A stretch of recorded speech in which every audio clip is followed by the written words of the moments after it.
Hi, welcome to Gloria Deo Academy, raising lifelong worshipers, lifelong learners, and lifelong servants. In this episode, we're going to be talking about summer Scholé, or in other words, restful learning during the summertime. Now, I do have learning for my kids on my radar during the summer, not just because I was a teacher and I love education, but also because there was a few years ago when we were about 2 weeks into summer, and halfway through the day, my husband, who works from home, comes into the room, finds my kids disheveled, my house disheveled, myself. I mean, we have a giant mountain of pillows because the couch has been taken apart. I mean, it's just loud and crazy and chaos. And he looks at me and says, "This cannot happen all summer long." And so if you have a husband that works from home, or if you also try to work from home during the summers, you know that things can get pretty chaotic, especially if you've got littles and several children and they're all just playing together, but also, feeding off one another as far as the arguments and just all the things that can unravel when there is not a little bit of structure or a little bit of order set to our days. So at that time a few years ago, I had to quickly come up with a solution that we were going to be doing some sort of loose summer schedule that involved what I call restful learning, is also referred to as Scholé.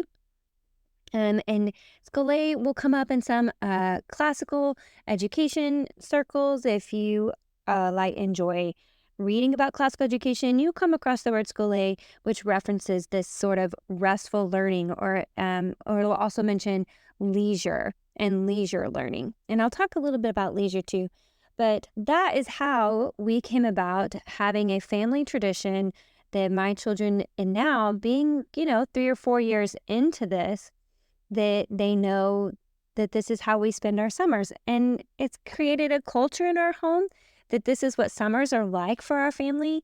And we all really enjoy it and kind of embrace that identity of who we are as a family, that this is the kind of learning we do in the summertime. Now, like I mentioned, Scholé means restful learning. It's also the root word for school, but it doesn't mean idleness. And so when we think of restful learning or leisure, it doesn't mean that we're just idle. In the summer, we take the time to focus a few subjects that we can dive into deeply, because during the school year, we tend to hit all of our heavy academics. So in the summer, this is when we lean towards things like the arts, such as music or poetry, but also general contemplation of God and His world, whether that's through family devotion time or even nature study and just about God's world. So during the school year, it is hard for everyone to be on the same page or to be consistent with the Bible study sometimes.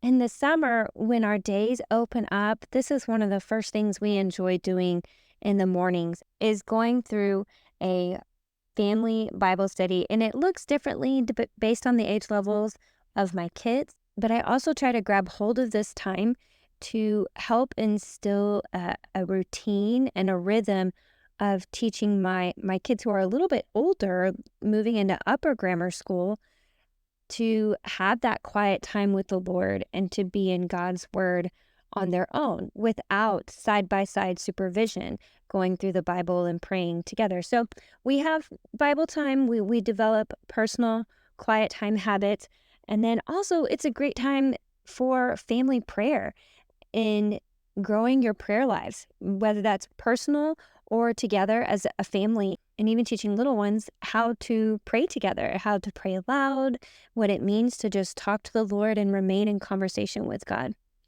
The other thing I mentioned that we like to lean into in the summertime for our restful learning is the arts. So music and poetry, art itself. I really like to combine these topics. So what that might look like is having a morning basket time where you have everything in a basket and you're able to have like a morning circle time where you sit together, and music might be singing hymns together. It might be listening to beautiful classical pieces, while you have drawing or painting time. We also will throw in audible books when we're doing painting or chalk pastels or any form of art, which sometimes means Play-Doh with the littles. And then poetry could just be reading poetry aloud. We have the Random House book of poetry. We have the Complete Nonsense book by Edward Lear, which is full of all sorts of sillies. And my children get a kick out of that, even if it's just Mother Goose. My older kids actually still like to listen to the rhythm, the rhyming, and the cadence of Mother Goose nursery rhymes as well. Now, we don't do the morning circle time because, as I mentioned, we like to do our personal Bible time or family Bible time in the mornings. So we will actually incorporate our music, art, poetry as part of our afternoon tea time or afternoon snack time. We don't really have a tea time, but we call it that for fun. And that's when we're going to come together in the afternoon and have fun snacks, whether it's popsicles or ice cream or popcorn. And sometimes it's just goldfish. But this is when we're going to pick a hymn and sing a hymn or read poetry and maybe have some arts and craft time. Now, in the years past, my older kids have started picking their favorite poem and memorizing it over the summer. They recite it once a day, and by the end of the summer, they know it.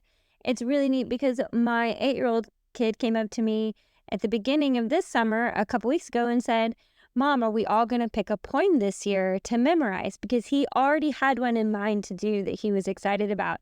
And so some of their poems they've enjoyed in the past are Mother Doesn't Want a Dog by Judith Vorst, and All Things Bright and Beautiful by Cecil Francis Alexander.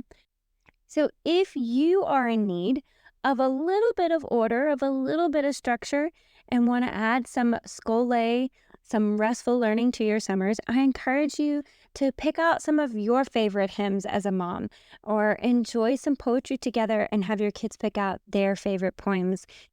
Now, we also do take care of some housekeeping learning, some other additional learning items that maybe isn't as fun but is still necessary. Things like this are safety topics, what to do in case of a fire, stranger danger, technology safety, or personal body safety. We make sure our kids know our phone numbers, our address, other information needed like that, and we try to make time to be intentional about these learning topics with our kids during the summer when we don't have all of the school academics happening. Now, in addition to spending time with God and enjoying the arts and nature study, if there's an opportunity where we can help any of our kids pursue their personal interests, things like woodworking or piano, we'll try to do everything we can to help them pursue these personal learning interests as well during the summertime when there's just more free space in our days. Now, something to remember and keep in mind is that there's a happy middle ground for all of this, right? Like, we could have no structure, no order at all, and end up in chaos, which is where my home has been in the past with all of these littles and past years, and even as they're growing into bigger kids. But we can also have too much structure and too much order. We can have just too much expectations on our days. And so I encourage you to keep in mind that it is meant to be a time of restful learning, restfulness in general, in between school semesters, in between the school years. And that the whole point is to pursue those learning interests that bring joy and a little bit of order to our homes in a leisurely and God-honoring way. Leisure's kind of been described as not necessarily free time, but a quality of life. And Robert Lee defined leisure as the growing time for the human spirit. He said, leisure provides the occasion for learning and freedom, for growth and expression, for rest and restoration, for rediscovering life in its entirety. I hope that you all have beautiful leisure time, and be sure to check out the episode notes for this episode where I will link some additional resources and ideas that you can look into for your restful learning ideas for your summer. In the meantime, keep pursuing truth, goodness, and beauty, and thanks for listening.